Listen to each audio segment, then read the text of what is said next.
नमस्कार,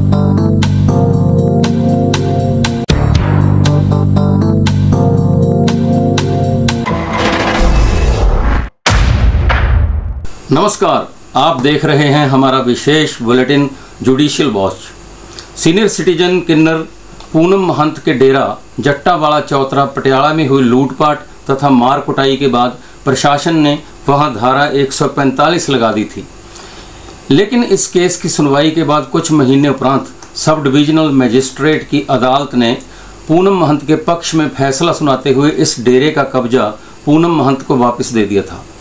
गौरतलब है कि पूनम महंत और सिमरन ट्रांसजेंडर द्वारा दायर किए गए कई विभिन्न केसों की सुनवाई माननीय अदालतों में चल रही है। अब इन केसों में से धारा 145 के मामले की सुनवाई के बाद जजमेंट देते हुए पटियाला के आदरणीय एडिशनल सेशन जज श्री वरुण नागपाल ने फैसला सुनाया है।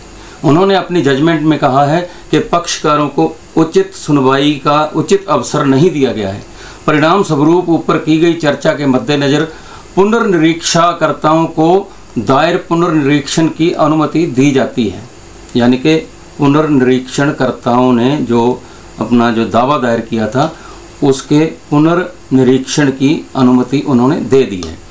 आदरणीय जज साहब ने कहा है कि विद्वान उपमंडल मजिस्ट्रेट पटियाला को निर्देश दिया जाता है कि वे धारा 145 और 146 सीआरपीसी के प्रावधान का विधिवत पालन करने के बाद दोनों पक्षों को सुनवाई का अवसर देने के बाद दोनों पक्षों को जज साहब ने कहा है, किसी एक पक्ष के लिए नहीं, कि दोनों पक्षों को यानी कि पूनम महंत और सिमरन ट्रांसजेंडर दोनों पक्षों को सुनवाई का उचित अवसर देने के बाद नया आदेश पारित करें।